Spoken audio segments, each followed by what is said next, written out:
All right, ladies and gentlemen, thank you for joining us today. We reached out last week, Friday, and notified all LEAs who were to be monitored via desktop and on-site of their monitoring status. We will be reaching out to all of the other LEAs who will be taking part in the self-assessment monitoring within the next few weeks. So if you were not notified last week of on-site or desktop, then that means you will be taking part in self-assessment. My name is Michael Gateley. I'm the Director of Perkins Compliance. For those of you that do not know, again, thank you for joining us today. This is the CTE results-based desktop monitoring professional development for you all. Just a few notes before we begin. This process, your LEA will have access to the desktop instrument within ePlan starting around mid-October, and that will close about mid-December, so around December 15th.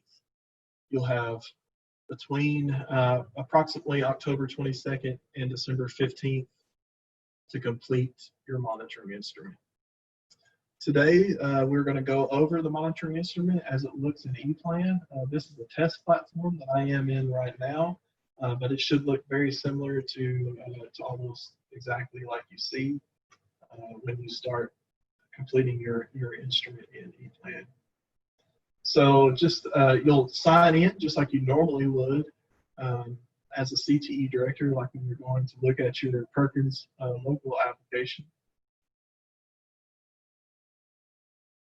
You go to the left-hand side and you select monitoring and then monitoring instruments.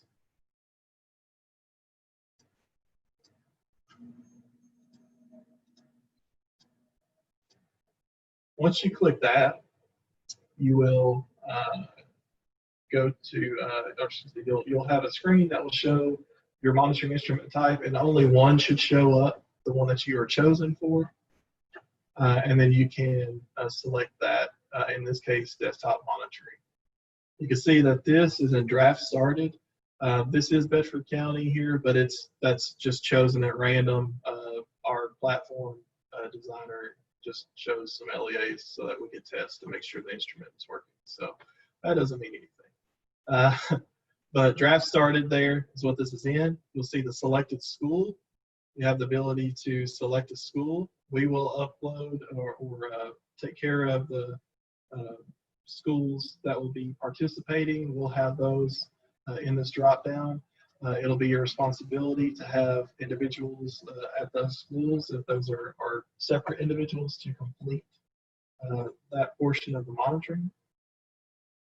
Sometimes it's the same person, CTE director. Sometimes you might have a CTE principal or lead that you would trust to complete those sections, and we'll hopefully with time be able to look at those.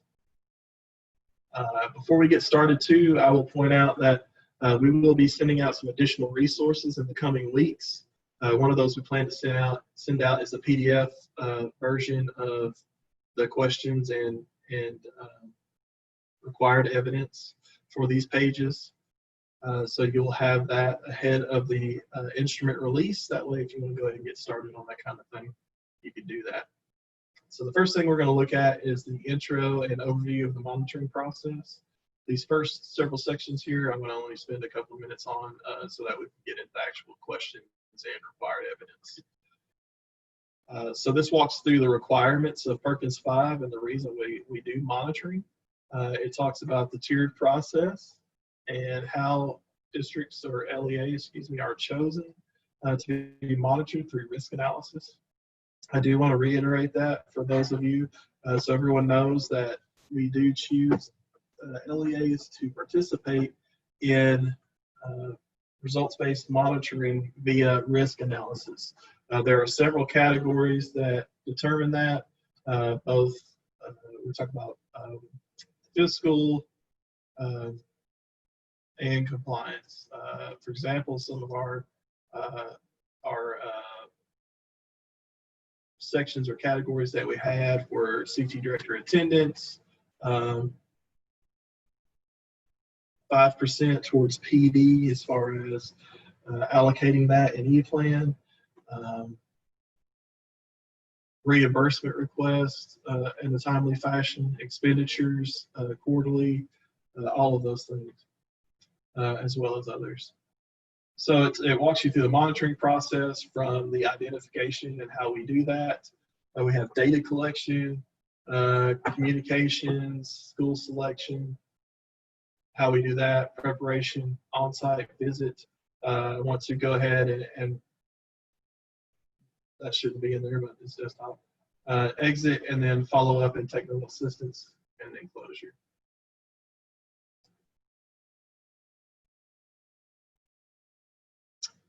Then you have instruction and reference notes. It talks about what we're going to be talking about today. Going over each section, it shows the different portions you'll see in these sections here, like LEA, information, organization, and initiatives. We have CTE acronyms, a list of acronyms there and their meanings.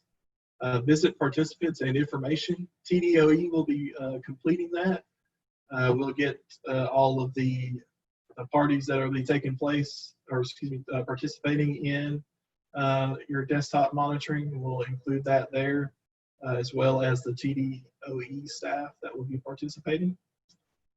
Assurances, just like with your Perkins Basics, you have assurances saying that anything you're uploading and all the information you're giving is accurate to your knowledge. So we'll go ahead and dive in. Our first big section, you can see that these are sectioned out. We have LEA, info, organizations, and initiatives. Then we have student populations, and then we have non-public and charter schools. I want to point out again, too, that this is blank up here, the selected schools. So this is the LEA view. So kind of the top, what the CTE director will be looking at and filling out as far as LEA practices and information. Hopefully we'll have time. We'll get to the school or site level pages, and you can see there are different questions and all there. So, all right, and there are a couple of little notes here at the top. For this one, the desktop required evidence to be uploaded here, it asks for. The first thing I'll point out, you'll see it has upload at least one document there after each one of these. The first, it asks you for evidence of feedback from required stakeholders for the CTE local application and CLNA development. So it's just you're giving or uploading feedback, such as notes from meetings. You've got emails from those stakeholders. You have surveys that they filled out. I think a lot of our LEAs did survey form when they reached out to their stakeholders. So you would include at least one survey filled out showing that you got feedback from them. And I will quickly walk you through how to upload a document. It's the same as your Perkins Basic, but you would click Upload New. And you'll probably get a little pop-up that says all data on this page will be saved. Do you want to continue? Then you go to Upload Data File and click Select, and then select the file that you would like to upload. Or if you have the file on your desktop or what have you, you can drag it over and drop it in the Upload Data File. Instead of clicking Select and going through that, you can name the document. If you do not name the document, it will default it to the topic, or excuse me, the type. So you see type at the top here. If I uploaded something for evidence of feedback from required stakeholders and did not name it, that's what it would name it. That makes sense. The next thing it asks for is evidence of ongoing stakeholder consultation, including representatives from each required stakeholder group where applicable, to inform the CTE local application and CLNA development. So again, all of these say upload at least one document. If you have stakeholder groups that you reached out to and they did not respond, and you reached out in good faith and were unable to get any kind of response, then you would just note that here in a Word document or whatever you're uploading. To ensure that we know, you reached out to this certain stakeholder group and nobody responded. Getting a response. Then we ask for active and utilized CTE MOU or articulation agreements in place with post-secondary institutions. Again, this is something you have or should have, but if you don't, you would upload a document stating that you do not have an active and utilized CTE MOU or articulation agreement. Then we ask for evidence of professional development and or support to district CTE teachers in the development of SSQI portfolios. All right, so all required, or excuse me, this is the agree, disagree section, the practices to be answered by LEA here. So I will reiterate what we've talked about before in prior meetings.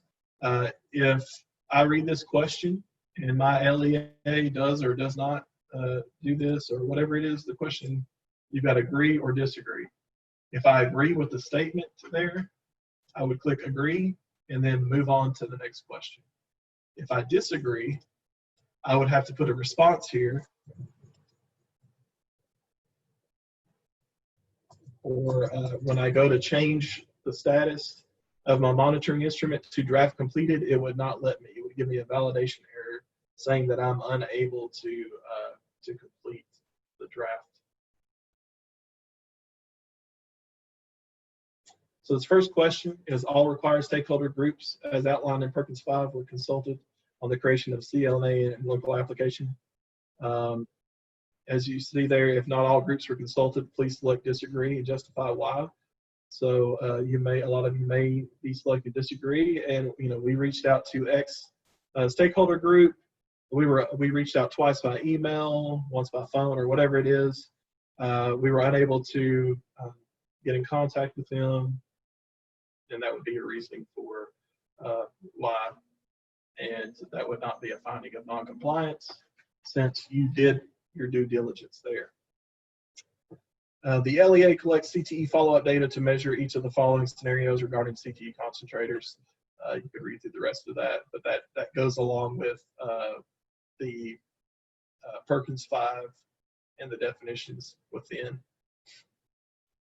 And this is one of your core indicators, so I know all of you do this. So you would click or select agree there. Then we get into our open response questions. You have, I think it is 8,000 characters within this box that you could utilize before you run out or you're unable to type anymore. So that should be far more than what you need for most, if not all, of these questions. So the first asks you to describe the process used to engage stakeholders in an effort to gain feedback used to inform the CLNA and local application development, including program of study improvement. So you have those Tennessee code annotated there that is cited. I'll point out as we go down through here, you'll see most of these will have just Perkins law. Some of them have IDA or Tennessee code annotated, but you can see the law is cited there. There are 2 citations on this question. So if you're curious as to why we're asking the question, you would go to the law. You could see here this one, Perkins 5, section 113B to V, and also Perkins 5, section 122, 13C.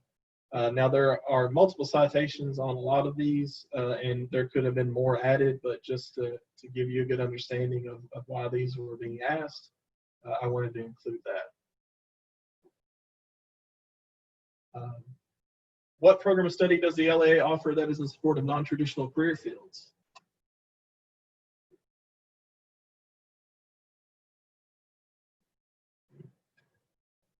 Okay. And that's, again, this is a test platform, so you might see some typos in some areas. We see that this is, for some reason, it's twice in there, so we'll take care of that before it goes live. Describe the process and data sources to determine in-demand industry sectors and occupations at the local, regional, and state levels. What program of study are justified as needed through labor market data that are not currently being offered in the LEA, and what are the barriers to offering these programs of study? So I want to point out a lot of these questions you'll see not only ensure that compliance is being met within the LEA, within your district there, but it also acts as a time for you to reflect as a CTE director on what programs of study you have, what could you be offering, what are the barriers, and start thinking through some solutions as to what you could possibly do to offer more programs of study or ones that are in line with labor market data and the needs of your district or LEA. What percentage of the CTE concentrators are involved in career and technical student organizations? There is no minimum percentage.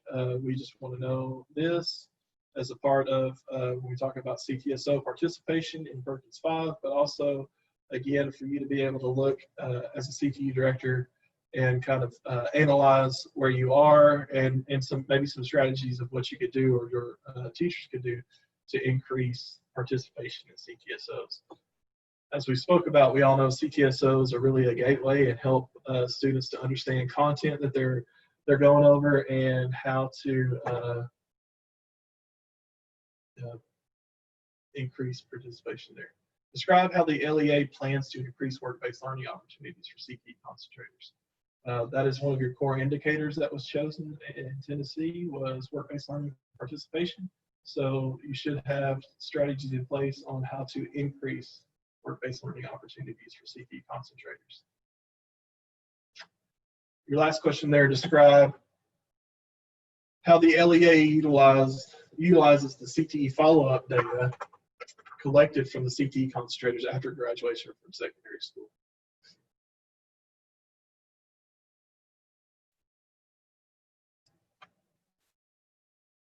All right. Something else I'll point out is, just like your Perkins Basic, when you're working on it, you'll see the session timeout down in the bottom left corner of your page.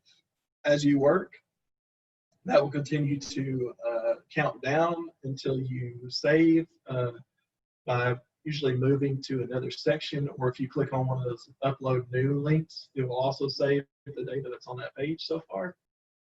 So ensure that you're saving frequently so that if you need to walk away and attend to something else, if this session timeout gets to 0, you'll lose the information on whichever page that you're working on currently. So the next section that we're looking at is size, scope, and quality indicators. Now this is at the LEA level. I want to point out that at the school level, it'll look a little different as far as it'll be asking for some required evidence, and one of those things will be your access to your SSQI portfolios. So the question here, agree, disagree, all the LEA programs of study are required to submit a digital SSQI portfolio yearly.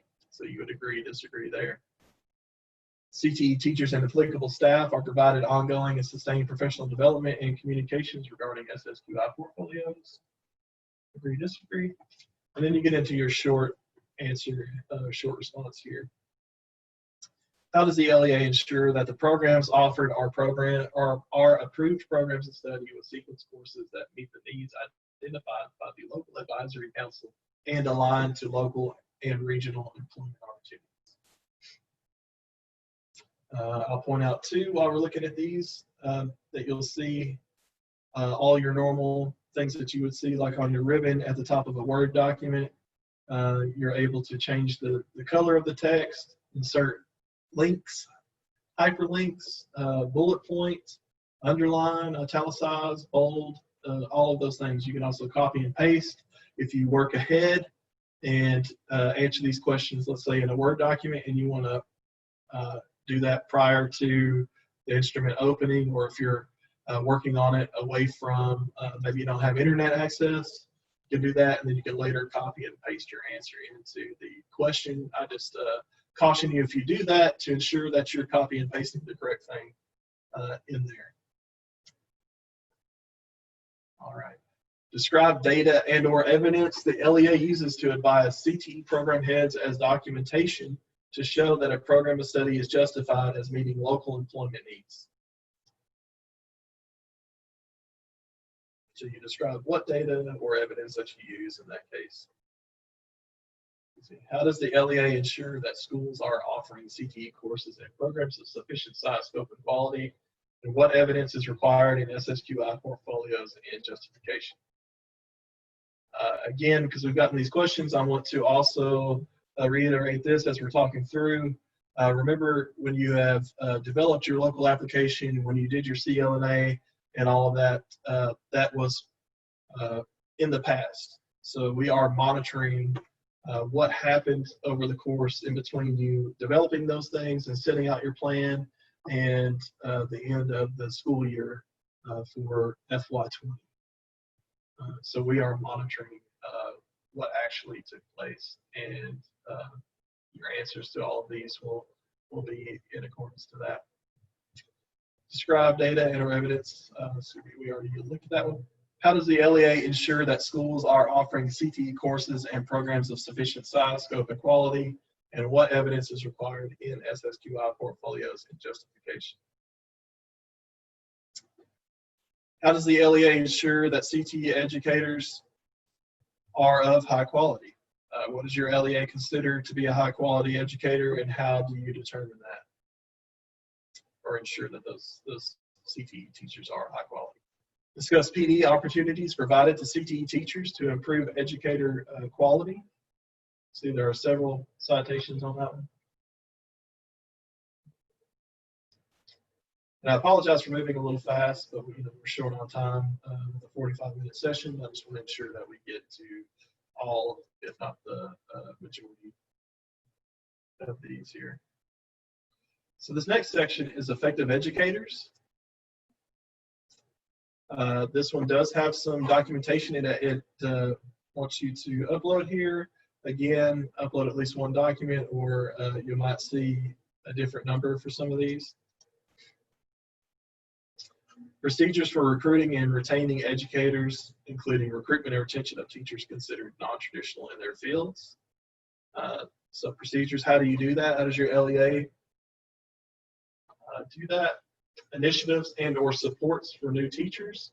If you have mentor plans, if you have, how do you communicate with new teachers? You have meetings with just new teachers, so you would include maybe notes. Procedures and processes there, that kind of thing. CTE Director License Certification and Endorsement here. LEA CTE Director Job Description. And then the evidence of additional CTE professional development opportunities outside of the district offered PD. So excluding EPP required for an occupational license. So for instance, would be CTE Summer Institute. Proof that you offered that and had your teachers attend that. Industry certification training, if that's something that you allowed your teachers to attend or pay for, etc. You have one agree disagree here. The LEA ensures CTE educators receive PD opportunities that are, and this goes through the Perkins 5 definition of professional development. So sustained, intensive, collaborative, job-embedded, data-driven, classroom-focused, and then evidence-based as practicable. We'll be adding that little last caveat there onto that, just FYI. And you would select agree, disagree there, and then if you disagree, give your justification. So our open responses here. What is the LEA's formal plan to recruit highly effective CTE educators from diverse backgrounds? So if you look at section 122 of Perkins 5 and read through that, you'll see that it talks about highly effective CTE educators, and especially those from diverse backgrounds, non-traditional, that kind of thing. So it's not just students they're promoting, it's non-traditional teachers that are considered non-traditional in their fields to help support students that are would be considered non-traditional. What is the process to fill CTE teaching positions in hard-to-staff areas? We know there are a lot of hard-to-staff areas in CTE. So what is the process that you go through to fill those teaching positions whenever you have a vacancy? And this brings up a point.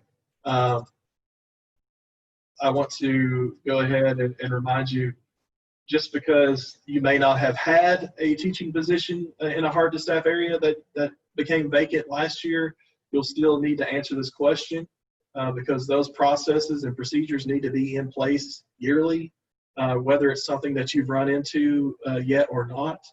There's a first time for everything, so we know that we need to have a process or procedure in place for when that does finally or eventually happen.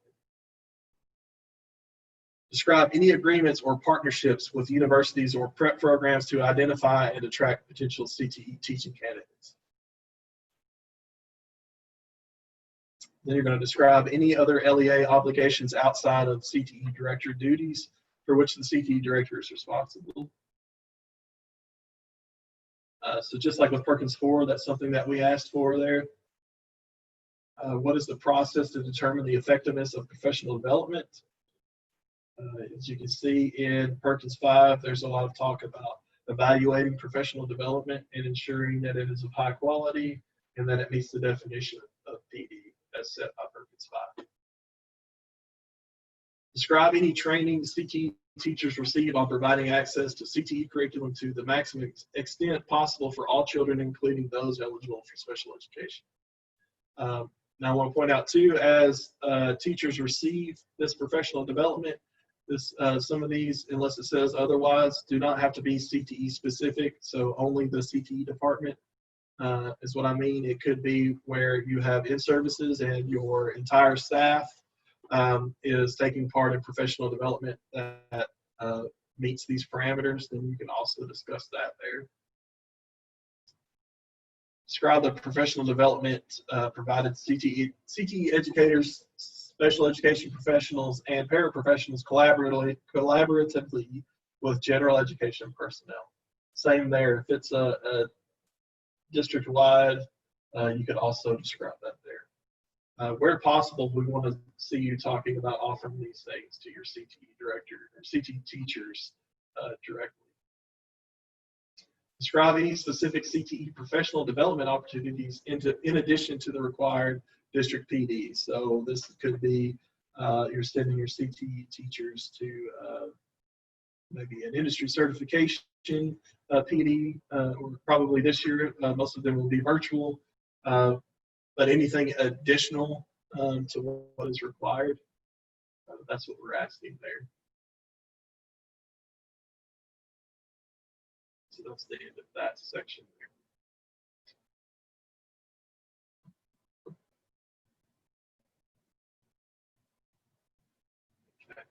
Okay. At the end of each one of these sections, you'll see related documents. That is a page where every time you upload documents on these other sections, they'll all be in this related documents area. So we're going to look under student populations now. This section is students with disabilities. It asks you for evidence showing implementation of CTE level or LEA level professional development in support of CTE staff serving students with disabilities. Now, this is something that I've heard a lot of CTE directors saying that they were planning on implementing this year with their CTE teachers, given that a lot of them may not come from a what might be described as a traditional teacher prep program, and so they may not have as much background in providing accommodations or modifying for students with IEPs. So that's something, given Perkins 5 concentration on students in special populations, a lot of CTE directors have spoken with their CTE consultants and with myself and others about planning to offer more PD for their CTE teachers in that area. So I'm excited to see what all has been offered. How does the LEA work with schools to address accessibility and to modify, if applicable, CTE facilities and space for students with disabilities? You can see here, there's also a citation from IDEA. So this one crosses, as well as many other questions, across multiple federal laws and grants. Describe the process the LEA takes to train CTE teachers on delivery of services within IEPs. For example, modifying, accommodating, as we just talked about, you would describe the process there. How does the LEA address and monitor transition plans that include CTE coursework? describe how the LEA provides CTE curriculum access to students with disabilities, including those with low incidence disabilities, as well as those with significant cognitive disabilities. Then how does the LEA ensure that students with disabilities are provided EPSO and industry certification opportunities while tracking progress towards their post-secondary and or career goals? I do see your comment there, Karen. When you get the chance to look back at onsite, you'll see that some of the questions are the same and ask similar things, but much of the content has been cut out, and it is approximately 25% less, probably more. I think it's calculated out. If I look back at my notes, about 33% less evidence and questions are asked in the desktop monitoring instrument as compared to the on-site monitoring instrument. And it makes sense that a lot of the questions and evidence would be similar since we're still monitoring the same grant, just at a different tier of monitoring. Then we have students in special populations, this section we're going to go to here. As you see, this one doesn't have required evidence that it's asking, but it does have agree, disagree, and short answers. So this is going to be your non-students with disability subgroups. They're all on one page. The LEA works with schools to address equitable access to CTE program elements with additional financial requirements for economic disadvantaged students. So you can select disagree or agree. For the sake of time, I am going to start moving down through these and show you that this is broken up, and you'll have questions about EL students. We have economically disadvantaged, homeless. It talks about all of that throughout here. And I'm sorry to speed through this, but I want, for sake of time, I want to look at all of the sections that we can. And again, we will be sending out a PDF version of these questions so that you all will have that ahead of the opening of the monitoring in mid-October. So how's the LEA identifying and addressing gaps identified in the CLNA between ED and non-ED students? So you'll have questions again about all of those students. So here it's mostly agree, disagree, as you saw for this section, and then only 3 open response questions there. As compared to the on-site, I think there were 5 or more open response for that section.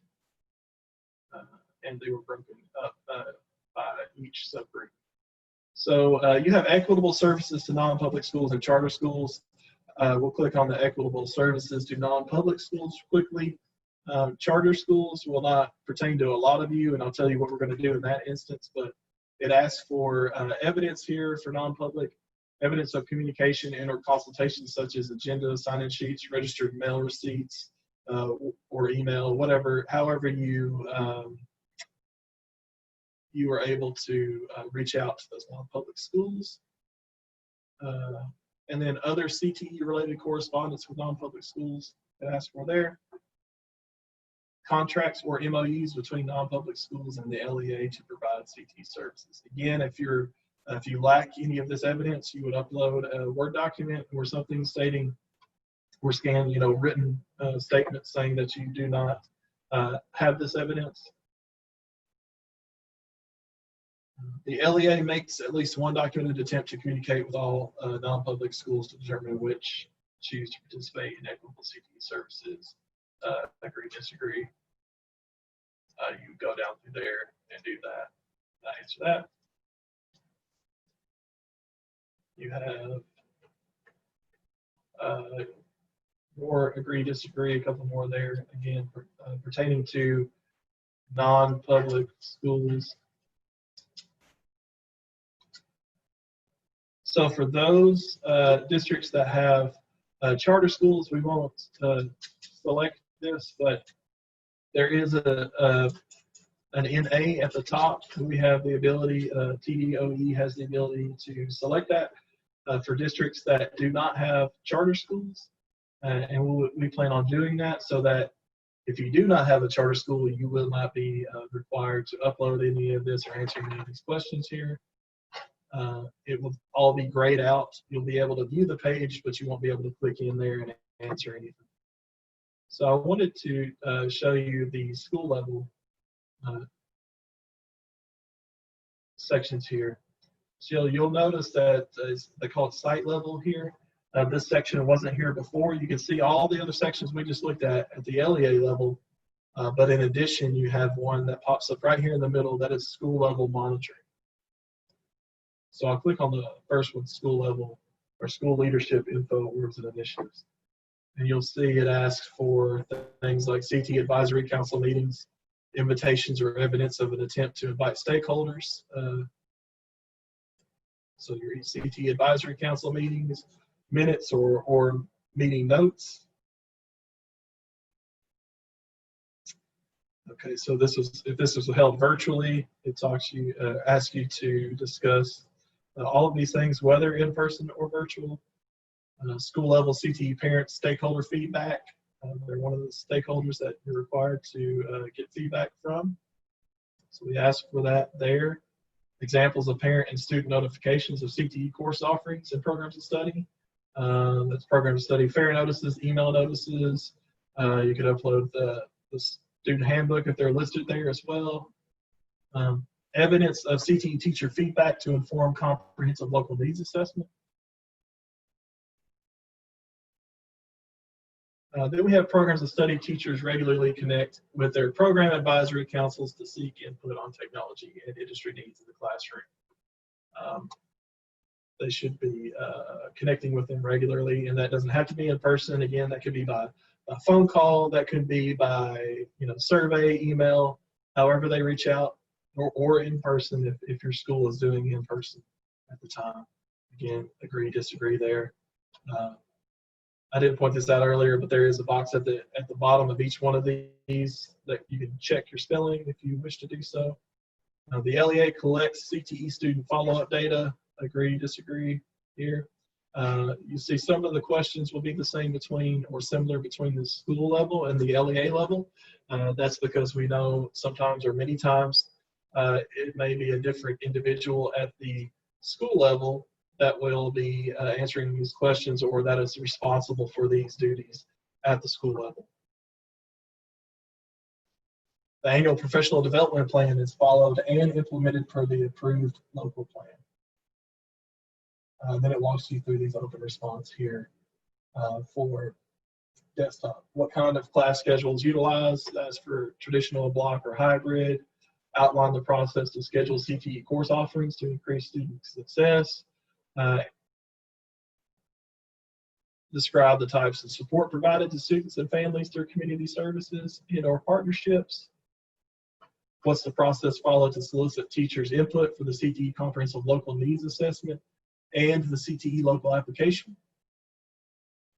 You see there, you got Tennessee Code annotated and Perkins 5, both cited there. What program of study does the school offer that are in support of non-traditional career fields?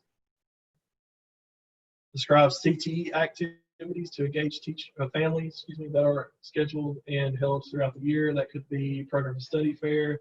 I know a lot of you have decided to do a virtual form of that this year to start the school year out. I know my son was supposed to attend one at the end, or I think in maybe April of the last school year, and was unable to. He's going into the 9th grade, so they've been reaching out via virtual means to try to ensure that students are aware of all of the activities going on, what to expect. What is the process or procedure for school and program and study level advisory councils? So what is expected from the teachers in the programs of study for the advisory councils? Describe the process used at the school level to ensure stakeholder feedback is sought out, and describe the process for how that feedback is processed and utilized. Provide some examples of opportunities for professional learning for CTE school leaders. like that says there, CTE school leaders. So if that's the CTE director or principal, whatever it is, if it's attendance at CTE directors meetings, summer institutes, if you go to CTSO, I know a lot of the CTE directors attend, or CTE leaders attend CTSO competitions. That's a good one to talk about there, as I know that you get a lot of information from those. All right, so we have about 5 minutes left, so I do want to wrap up here and summarize. I know we didn't get to all of the school level or site level sections here, but you'll note the size, scope, and quality indicators would be at the site level where we ask for access to your portfolios. We'll be looking at approximately 25% of those, but we'll ask for access to all because we will be the ones choosing which 25% we want to review. Just a note there. So we will be sending out a PDF with information, Q&A, and also the questions and required evidence that we're asking from you all ahead of the opening of the monitoring instrument. That way you have it ahead of time and you can prepare. Again, you'll have approximately around October 20th to 22nd, somewhere in that range, the instrument will open. We will notify all LEAs that are to participate in desktop. We'll notify you that it is open, and you will have until approximately December 15th to complete that. So you'll have roughly 2 months to complete that monitoring instrument. We will be continuing to reach out to you all with resources and any other webinars that we might be posting and that kind of information moving forward. So the keyword, I'm going to type it in here in one of our boxes here for our instrument. I'll make that bigger. You can see there, your keyword is graceful, Graceful. That is also in the chat. Geneva has been kind enough to type that there. So this is your keyword for this session. I hope you were able to get a lot of information out of this session. We look forward to working with you all. I want to encourage you to reach out to me. Another reminder real quick, I mentioned this, I believe, in the notification emails, but we will be reaching out within the next few weeks and giving each LEA their risk analysis areas and how you fared there, so that everyone knows the reasoning for being chosen via that risk analysis. I do want to point out that, again, that we had fewer categories this year given the school closures and our gaps in data. So that caused some districts to bubble up that maybe they weren't expecting to bubble up. And we had lower scores just across the state due to a lower number of risk categories. Again, we'll be sending all that information out, and you'll have access to that within the next few weeks, as well as the other resources I mentioned. If you have any other further questions, please feel free to go ahead and put those in the chat, and I will try my best to reach out to you today or in the coming days to make sure those get answered. Again, my email and phone number are both on the notification email that I sent out last Friday. Feel free to contact me with any questions.